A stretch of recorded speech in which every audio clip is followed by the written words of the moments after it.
Paz y bien, hermanos. Les habla Fray Claudio Antonio Calderón del Valle, sacerdote capuchino. Y como ya se nos ha hecho una hermosa costumbre, vamos a meditar juntos el Evangelio que la Santa Madre Iglesia nos propone para este domingo, número 17 del tiempo ordinario. Concretamente vamos a meditar el Evangelio según San Mateo, capítulo 13, versículos del 44 al 52. Y siempre es bueno recordar el contexto en el que fue escrito este Evangelio. Acordémonos que fue escrito por San Mateo, discípulo de Jesucristo, uno de los 12 apóstoles. Fue escrito por un hebreo y una comunidad hebrea para hebreos.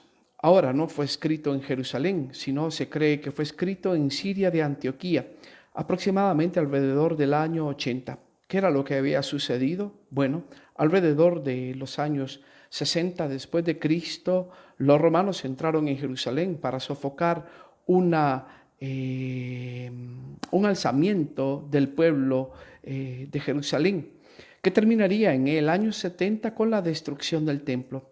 Ahora, ese año es muy importante, no solo por esta destrucción del segundo templo, sino también por la expulsión de los nazarenos, de los primeros cristianos de la sinagoga. Los fariseos declararon a los nazarenos, a los cristianos, herejes y los expulsaron de estos pequeños templos de pueblo. Ahora, no solo fueron expulsados de la sinagoga, también muchas familias originalmente hebreas expulsaron a sus miembros que seguían a Cristo.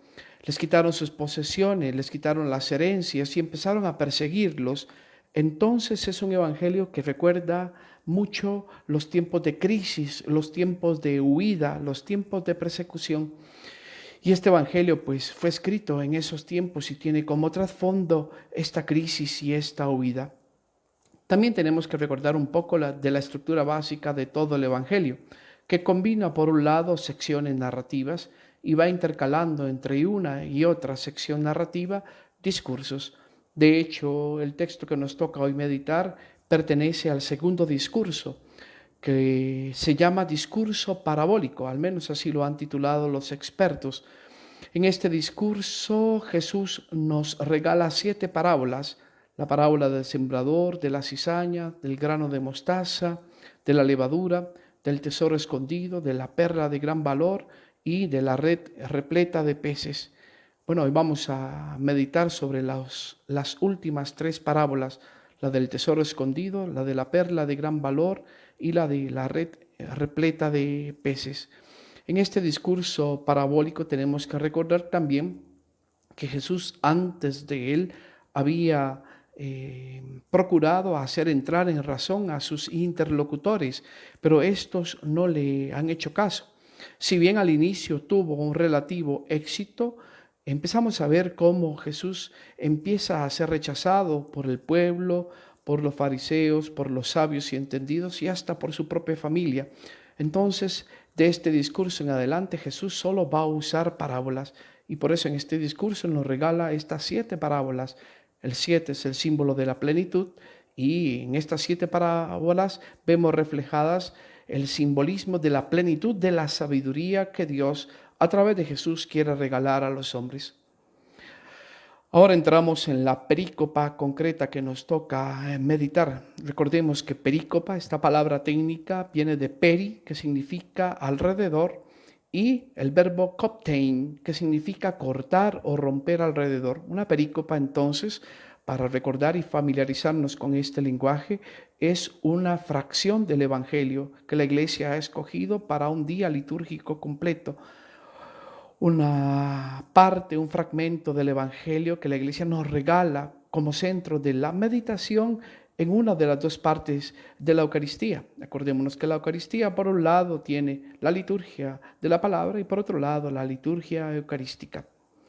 Bien, la perícopa que hoy nos toca meditar, que repito, es del Evangelio según San Mateo, capítulo 13, versículos del 44 al 52, está dividida en 4 partes. El versículo 44 corresponde a la parábola del tesoro escondido.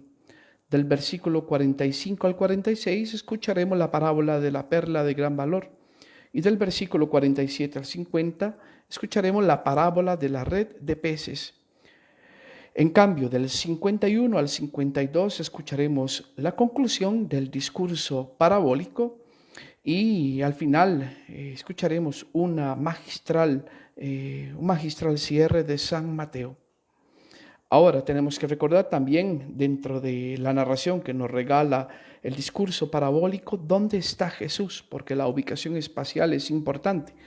Acordémonos que en el versículo 36 Jesús había despedido a la multitud y se había ido a la casa, posiblemente a la casa de Pedro en Cafarnaúm, porque la casa de Pedro se había convertido en ese momento para Jesús, diríamos, como el cuartel general de operaciones de misión, como el centro misionero de Jesús.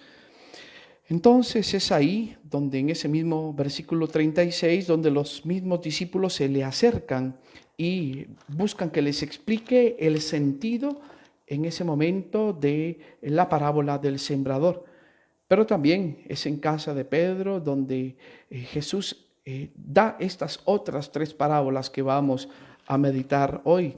La parábola del tesoro escondido, de la perla de gran valor y de la red de los peces. Y es también en esa casa de Pedro donde Jesús hace su cierre, su conclusión. Ahora sí, entremos en la perícopa que nos compete. Empecemos en el versículo 44. Dice así el versículo 44. El reino de los cielos es semejante a un tesoro escondido en un campo. Cuando un hombre lo encuentra, vuelve a esconderlo y, de tanta alegría que le da, va, vende todo lo que tiene y compra aquel campo. Bueno, vamos a resaltar algunas palabras que usa Mateo. Acordémonos que los evangelios están escritos en griego antiguo, griego koiné, y necesariamente tenemos que ir a estas palabras para profundizar en el sentido antiguo de los conceptos. Las traducciones no son buenas. De hecho, la palabra traducir viene del latín tradire, y tradire significa traicionar. Entonces, cada vez que uno intenta traducir un texto de un idioma a otro, traiciona algo del sentido original. Por eso, si queremos hacer una exégesis, es decir, un estudio profundo del texto, no podemos más que irnos al griego, a la lengua original, al griego koiné específicamente. Por cierto, el griego koiné es muy diferente al griego moderno y está tan distante del griego moderno como está el latín del español. En este versículo 44, Mateo va a usar palabras concretas. La palabra tesaurus, que significa cofre de madera. La palabra cripto, que significa esconder. La palabra eurisco, que significa encontrar. La palabra jara, que significa alegría. Y vamos a meternos entonces, ahora sí, en estos conceptos concretos. Por cierto, es un solo versículo, una parábola de un versículo, pero una parábola y un versículo muy denso. El tesoro. ¿Qué es el tesoro? El tesoro es el símbolo de la sabiduría. Así lo encontramos en el libro de los Proverbios, capítulo 2, versículo 4. Si la buscas como al dinero y la rastreas como a un tesoro, dice el libro de los Proverbios. También el libro de Sirácida o el libro de Eclesiástico dice también en su capítulo 20, versículos 30 y siguientes, dice, sabiduría escondida y tesoro oculto, ¿para qué sirven? Más vale el que oculta su necedad que el que oculta la sabiduría. Entonces el tesoro bíblicamente es el símbolo de la sabiduría. Y la sabiduría es el arte de distinguir entre el bien y el mal. Es el arte del buen vivir, de saber vivir.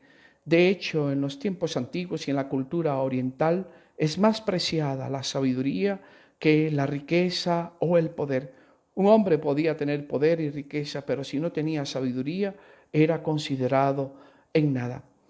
Por cierto, mal no nos valdría volver a esos tiempos, porque hoy por hoy la gente es apreciada por el poder que tiene, por el dinero que tiene, no por la sabiduría, no por ese saber vivir, no por ese saber distinguir entre el bien y el mal. Y por eso estamos como estamos.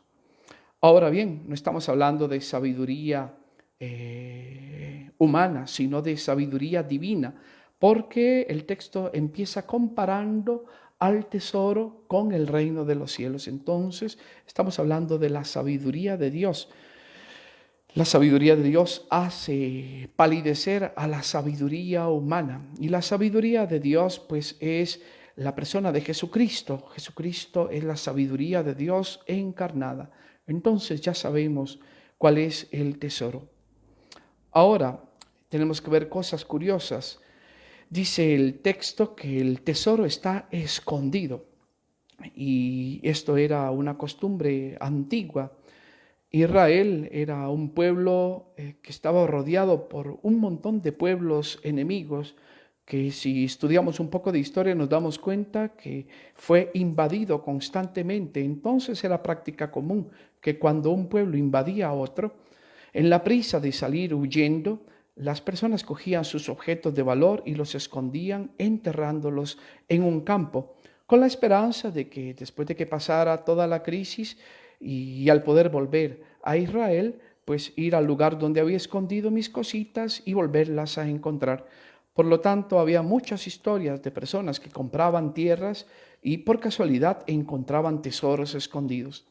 También así nos lo relata uno de los historiadores más antiguos y más famosos, Flavio Josefo. Nos dice que en la misma destrucción del templo y por parte de los romanos en el año 70, pasó lo mismo. La gente huyó y huyendo escondía sus tesoros, sus bienes más preciados debajo de la tierra.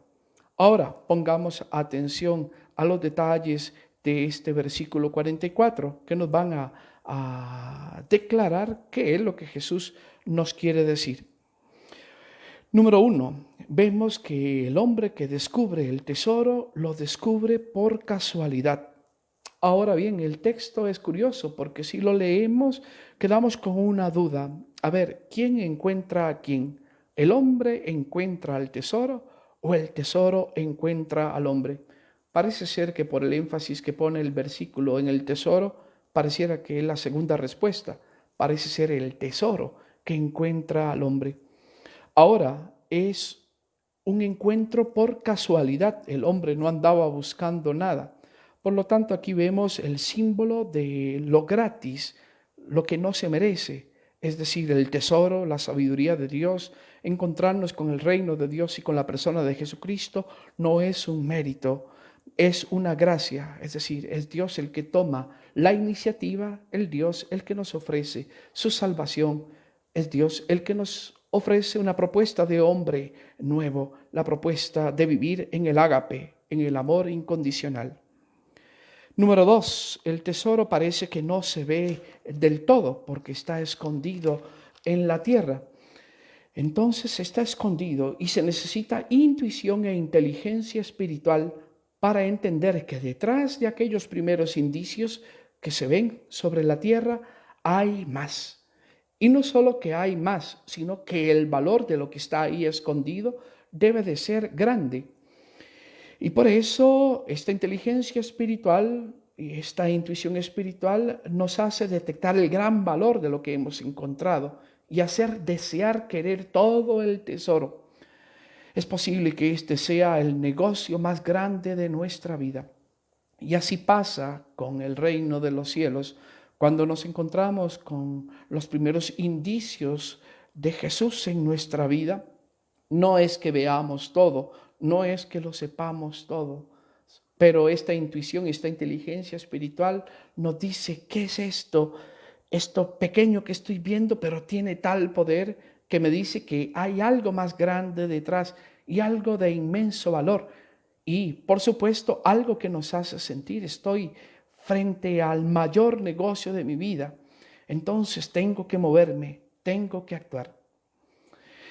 Por eso dice el mismo texto que el hallazgo produce alegría, produce gran alegría. Y esto es muy importante. Y esto ya nos tiene que hacer pensar, bueno, cuando Cristo llegó a tu vida, ¿te produjo alegría? ¿Vives alegre con Jesucristo?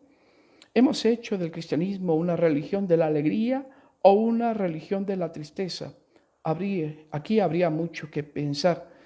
Lo que sí está claro es que la propuesta de Dios que el hombre encuentra es una propuesta que produce alegría. Y la alegría debería de ser uno de los símbolos y de los signos del cristiano. Por eso los franciscanos saludamos paz y bien, y la gente ordinariamente la hemos acostumbrado a responder y santa alegría, porque el que está unido a Cristo tiene que vivir alegre. San Francisco decía que un fraile solo podía estar triste por dos razones, o porque estaba enfermo o porque estaba en pecado. Y de la enfermedad y del pecado se sale, así que a vivir en santa alegría como este hombre. Ahora bien, el texto también nos dice que se produce implícitamente una prisa. No hay tiempo que perder. Tengo que venderlo todo por ese tesoro y venderlo todo sin arrepentimiento. Por eso que el texto implícitamente nos deja la enseñanza de que hay que tener decisión, de que hay que tener desapego, de que hay que tener intrepidez. Aquí estamos viendo lo que podría llamarse un cambio en la escala de valores. Cuando nos topamos con Cristo, la propuesta de Cristo hace que veamos de otra forma las cosas que antes apreciábamos. Es lo que después va a decir San Agustín. Es una propuesta de amor que nos hace querer dejar todos los ídolos. Y así lo dice el mismo Evangelio de San Mateo, versículo 21, capítulo 19, versículo 21. Dice así Jesús al joven rico: si quieres ser perfecto, anda y vende todo lo que tienes y dáselo a los pobres y tendrás un tesoro en los cielos. Luego sígueme. También el libro de los Filipenses, capítulo 3, versículo 7, dice: pero lo que era para mí ganancia, lo he juzgado una pérdida a causa de Cristo. Cuando nos topamos con Cristo, cuando encontramos el inmenso tesoro del amor de Dios en nuestras vidas, todo lo demás se vuelve relativo y todo lo demás pasa a segundo y a tercer plano. Por eso dice que el hombre, consciente de que ha encontrado la sabiduría de Dios, esta propuesta del amor ágape de Dios, la propuesta de salvación, lo deja todo con velocidad, lo vende y va a comprar aquel campo porque quiere apoderarse del tesoro. Así que estamos hablando de que la propuesta salvífica de Cristo, la propuesta de vivir en el ágape, en el amor incondicional, es el mayor negocio que podemos tener los humanos en nuestra vida. Es un sacrum commercium, diría Tomás de Celano, uno de los frailes biógrafos de San Francisco. Un comercio sagrado es dejarlo todo para ganar a Jesucristo, estimarlo todo basura en comparación con Jesucristo para ganar a Jesucristo. Seguimos adelante con el versículo 45. Dice así: también es semejante el reino de los cielos al caso de un mercader que anda buscando perlas finas. Cuando encuentra una perla de gran valor, va y vende todo lo que tiene y la compra. Bueno, tenemos que empezar diciendo que la perla era un elemento muy apreciado en Oriente, era una de las joyas preferidas, y la perla era de por sí el símbolo de la belleza. Perla en hebreo se dice penina y en griego se dice margarita. Por cierto, un nombre muy utilizado en Latinoamérica. Margarita significa perla, pero también hace alusión a la belleza. Ahora, Mateo usa conceptos concretos en este versículo que estamos meditando, el número 45. Usa la palabra entopos, que significa mercader. Usa la palabra seiteo, que significa buscar. Usa la palabra kalos, margaritas, que significa perlas bellas, perlas hermosas. No perlas finas. La palabra fina sería una muy mala traducción. Y la palabra también polítimos, que viene de polus, que significa mucho, y timei, que significa valor. Ahora sí, metámonos en los detalles de este versículo 45. Número 1, hay un hombre que busca perlas. Y aquí tenemos un ligero acento diferente al versículo 44. En el versículo 44 el hombre no andaba buscando nada, sino que encuentra casualmente un tesoro. En cambio, aquí es otra persona, uno que sí busca, uno que es diferente. En el reino de los cielos hay gente de todos tipos. Bueno, este sí está buscando. Y si está buscando es porque sabe que hay perlas de gran valor. Entonces dice que encuentra una perla bella y que es un mercader de perlas bellas. Bueno, aquí vemos implícito en el texto que el hombre es un buscador de la belleza y que la belleza está inscrita en el corazón del hombre y que por eso buscamos siempre lo mejor, lo más perfecto, lo verdadero, lo más justo, porque tenemos sed de perfección, porque nuestro Creador es perfecto y Él mismo nos ha dicho, sean perfectos como mi Padre Celestial es perfecto. Número 2. Por otro lado, el texto supone al menos la participación de dos personas, uno que busca y el otro que tiene una perla. Ahora, el que busca es un experto y sabe. El que tiene la perla parece que no sabe lo que tiene. Y por eso es que el que sabe se apresura a venderlo todo para comprar esa perla, porque es un negocio. Acordémonos que el experto que sabe más que el otro quiere comprar la perla a un buen precio para poderla después comerciar, aunque aquí no dice que la quiere vender. Parece más bien sugerirnos el texto que el que compra la perla, el mercader experto en perlas bellas, se deja la perla para él. Aquí vemos entonces el simbolismo de dos sabidurías, la sabiduría humana y la sabiduría divina. La sabiduría divina nos hace ser expertos en la belleza de Dios y cuando encontramos la belleza de Dios, lo captamos y por eso estamos dispuestos a venderlo todo. En cambio, el que solo vive en la sabiduría humana, a veces la propuesta del reino pasa frente a sus ojos, frente a sus narices y ni siquiera se da cuenta del valor de lo que tiene enfrente.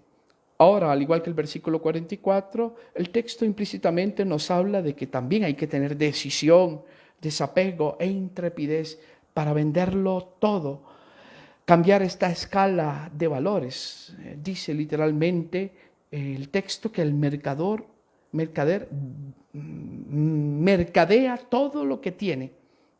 ¿Por qué? Porque encontró una perla hermosa, una perla de gran valor. Ahora ya podemos decir que estas dos parábolas, la parábola del tesoro y la parábola de la perla, son el signo del hombre que encuentra la sabiduría de Dios, del hombre que se encuentra con la propuesta salvífica de Dios, del hombre que se encuentra ante la propuesta del arte de vivir en el ágape, es decir, en el amor incondicional. Es el mayor negocio de la vida. Por eso, si te encuentras con el tesoro o con la perla, es decir, con el reino de Dios que pasa ante ti, no pierdas tiempo, no pierdas oportunidad, déjalo todo y sigue a nuestro Señor Jesucristo. Seguimos adelante con el versículo 47, que nos introduce la parábola de la red. Dice así el texto: también es semejante el reino de los cielos a una red que se echa en el mar y captura peces de todas clases. El versículo 47 usa la palabra sageinei, que significa red, la palabra thalassa, que significa mar, y la palabra pantos genus, que significa muchos géneros. Bueno, lo primero, la red. La red es el símbolo de la iglesia y la red también es el símbolo de la pesca. Ahora, es bien curioso, si ponemos mucha atención nos damos cuenta de que el versículo no menciona para nada los peces. ¿Por qué? Porque implícitamente el mismo texto nos está tirando a Mateo 4:19, donde Jesús le había dicho a sus primeros discípulos que los quería hacer pescadores de hombres. Entonces no estamos hablando de una pesca de pescados, sino de una pesca de hombres. Ahora dice una red que se tira al mar. Ya vimos que el lago de Galilea no es un mar. y que la palabra thalassa, mar, es el símbolo de las potencias del mal. Entonces, sacar del mar hombres es el simbolismo de la tarea que hace la iglesia. La iglesia tira las redes en nombre de Cristo y quiere sacar de las aguas del mal a los hombres hundidos en el pecado y llevarlos a la libertad de los hijos de Dios. Ahora dice que esta red tiene muchos géneros de peces. Esta red se recoge y viene cargada, pero cargada de todos tipos de peces. Todos los que se han acercado alguna vez a ver la actividad de pesca de nuestros pescadores, ven esta realidad. Cuando un pescador pesca con red, sea de arrastre o cualquier otro tipo, viene mezclado un montón de tipos de peces, algunos que se pueden comer, otros que no son buenos para comer. Seguimos adelante con el versículo 48. Se me olvidaba. También el texto nos conecta con Mateo 22:9. ¿Se acuerdan? El texto y la parábola de la boda dice que un señor invita a su boda a comensales y que los comensales entran y entre ellos hay buenos y malos, y luego el dueño de la fiesta se da cuenta que hay uno que no tiene traje. Entonces es el mismo simbolismo, una red donde hay peces de todo tipo, algunos buenos y algunos malos. Sigamos adelante con el versículo 48. Dice el 48: y cuando está llena la sacan a la orilla y se sientan y recogen en cestos los buenos al tiempo que tiran los malos. Mateo usa la palabra anabibazo, que significa recoger. También la palabra aigialos, que ya lo vimos, que significa orilla o lugar donde rompen las olas, el límite entre el bien y el mal. Y la palabra catizo, que significa sentarse. Y la palabra kalos, que significa bellos. Y la palabra sapros, que aquí la traducen muy mal, ponen sapros por malos y sapros significa podrido. Entonces, ahora sí, metámonos en el texto. Dice que en la red, que ya sabemos que en la realidad de la iglesia hay peces de todo tipo. Entonces, que después, como lo va a decir el texto, cuando Dios la recoja, la va a llevar a la orilla y se va a sentar. Acuérdense que la postura de sentarse, tomar cátedra, es la postura de la autoridad del Hijo del Hombre, que va a venir a juzgar a vivos y a muertos, y va a ponerse a dividir. Dice, a un lado va a poner los peces que sean kalos, es decir, bellos, peces bellos, peces buenos para comer, y a otro lado va a tirar los peces que están podridos. Y aquí el texto nos quiere hablar de una realidad similar a la que vimos en la parábola de las cizañas, y es la convivencia en nuestra iglesia de personas buenas y personas malas. Este es un misterio, pero así es la realidad de la iglesia. Sigamos adelante con el versículo 49. Así sucederá al fin del mundo. Saldrán los ángeles y separarán a los malos de entre los justos. Bueno, volvemos al concepto que ya habíamos visto en audios pasados. Así será en la Sunteleia ton aionos, es decir, en la plenitud de los tiempos. Telos significa algo que llega a la plenitud, algo que se cumple, algo que llega a la meta. Y aionios significa de los tiempos, de las eras, de las edades. Fin de los tiempos o plenitud de los tiempos, ¿verdad? No significa fin de algo que se acaba, sino algo que llega a su madurez, algo que llega a su plenitud, algo que se completa. Entonces no se puede interpretar aquí como que se va a destruir el mundo. No, los católicos no creemos en la destrucción del planeta, en el Armagedón, o en el concepto, como lo tienen las sectas milenaristas y apocalípticas, de que al final de los tiempos Cristo viene a destruir. No, Cristo no viene a destruir, viene a salvar. Y así lo decimos todos los domingos en el credo, creo en la resurrección de la carne y en la vida del mundo futuro.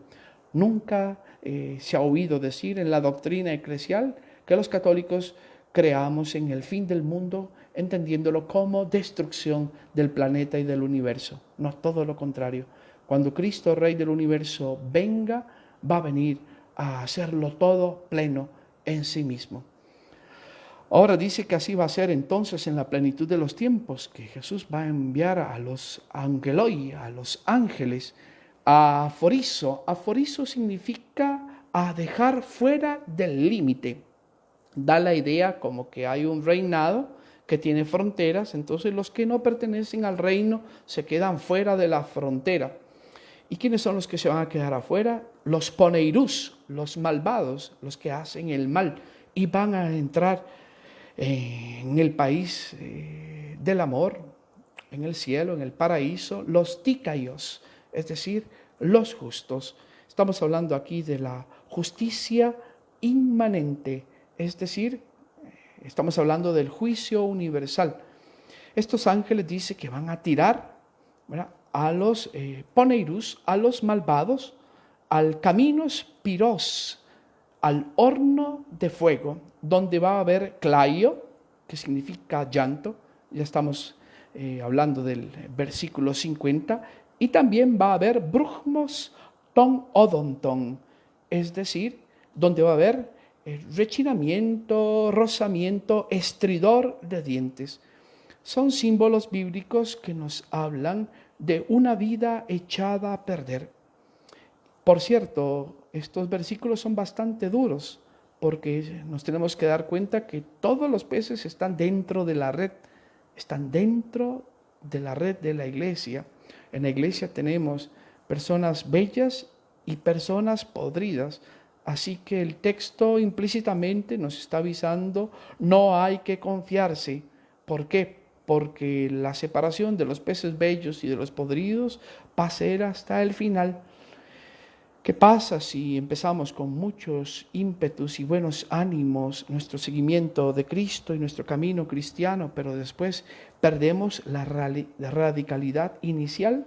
¿Qué pasa si torcemos nuestra vida y nuestro corazón y durmiéndonos en los laureles nos hacemos malos, nos podrimos? Cuidado, ninguno se puede dar por salvado, porque la pregunta es, en este momento, ¿a cuál grupo perteneces? ¿Al de los peces bellos o al de los podridos? Cuídate, si estás en la belleza del ágape, permanece en ella, persevera en ella y muere en ella. No vaya a ser que perdiendo el amor primero, como dice el libro del Apocalipsis, y cayendo de ese amor primero, al final te vayas a podrir. Acuérdate lo que dice el mismo libro del Apocalipsis: ojalá fueras frío, ojalá fueras caliente, pero a los tibios Dios los vomita. Entonces es una advertencia de la realidad que convivimos y con la que vivimos en la iglesia, pero una realidad que nos puede pasar a todos si nos confiamos, si nos dormimos en los laureles. El versículo 50 decía: y los echará en el horno de fuego, allí será el llanto y el rechinar de dientes. Así llegamos al versículo 51, que es la conclusión. Y Jesús le pregunta a sus discípulos: ¿habéis entendido todo esto? Y ellos respondieron: sí.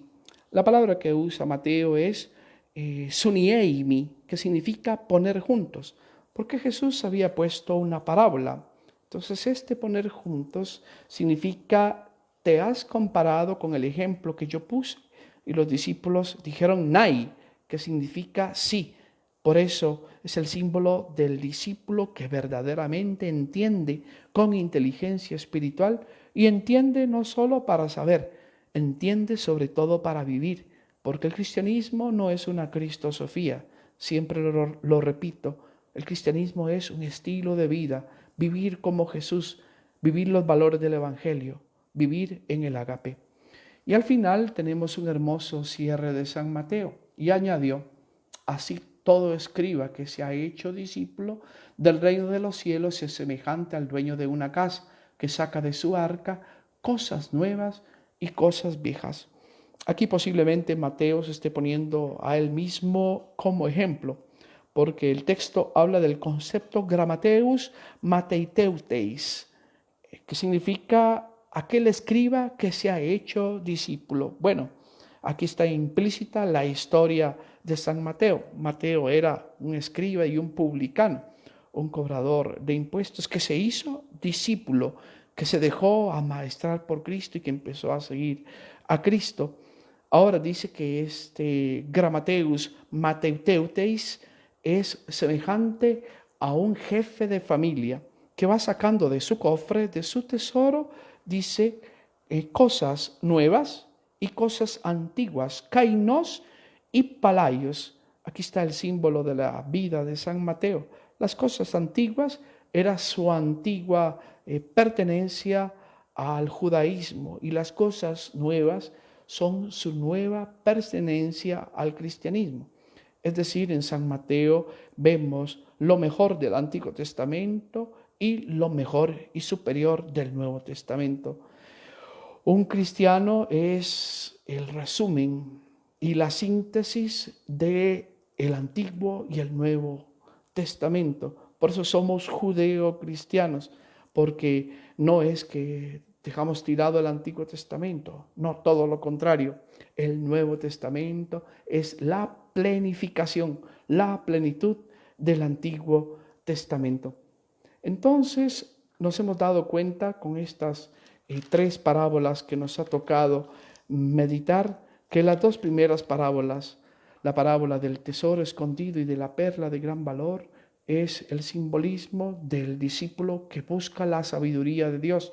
Y la sabiduría de Dios es el encuentro del hombre con la misma persona de Jesucristo, sabiduría encarnada, con la propuesta salvífica de Dios y con la propuesta de vivir en el amor ágape. Este es el tesoro escondido y esta es la perla de gran valor. Ya sea que lo hayas encontrado espontáneamente o que lo hayas encontrado porque lo buscabas, ahora que lo has encontrado, déjalo todo y sigue a nuestro Señor Jesucristo. Síguelo y persevera hasta el final.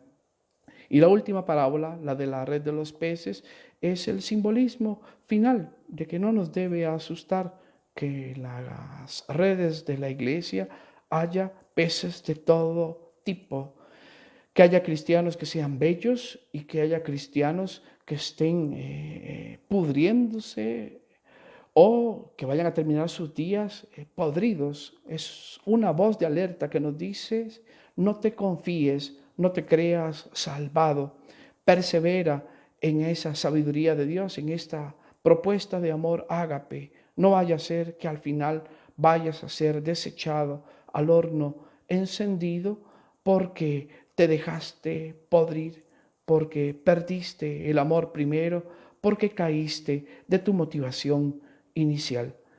Así San Mateo en este capítulo cierra su gran discurso parabólico y hemos meditado en estos domingos estas 7 parábolas, la del sembrador, la de la cizaña, la del grano de mostaza, la de la levadura, la del tesoro escondido, la de la perla de gran valor y la de la red llena de peces. Parábolas que nos han enriquecido, parábolas que nos han cuestionado, parábolas que espero hayas dejado entrar en tu vida y que te ayuden a cambiar tu vida según la propuesta de Cristo, según los valores del reino. Cristo sigue caminando con nosotros, Cristo sigue explicándonos las Escrituras y poniendo a arder nuestro corazón, como lo hizo con los discípulos de Maús. Así que donde quiera que te encuentres y donde quiera que escuches este audio, no estás solo, Cristo está contigo. Les envío un abrazo fraterno a todos, en especial le envío un saludo a todos mis amigos en Chepo, Panamá, que hoy 25, sábado 25, están celebrando la fiesta patronal de San Cristóbal, el gigante de Dios, y también a todos los que están sufriendo los efectos del confinamiento, a todos los que han perdido su trabajo, les han recortado horas en su jornada laboral, a todos los que están enfermos a todos los que han perdido un ser querido por el COVID o cualquier otra enfermedad o vejez o circunstancia. Les recuerdo, Cristo está con ustedes, no estamos solos. Cristo es Señor y dueño de la historia. Cristo tiene la última palabra. Por eso, agarrémonos de Cristo y tengamos fe. La fe expulsa todos los miedos. La fe expulsa todo negativismo, toda depresión, toda tristeza. Todo lo podemos en Cristo que nos fortalece. Les envío un abrazo, les envío mi bendición y les pido con humildad, oren por mi conversión, por mi perseverancia, por mis hermanos de comunidad, por mi familia de sangre. Que Dios los bendiga. Paz y bien en nuestro Señor Jesucristo.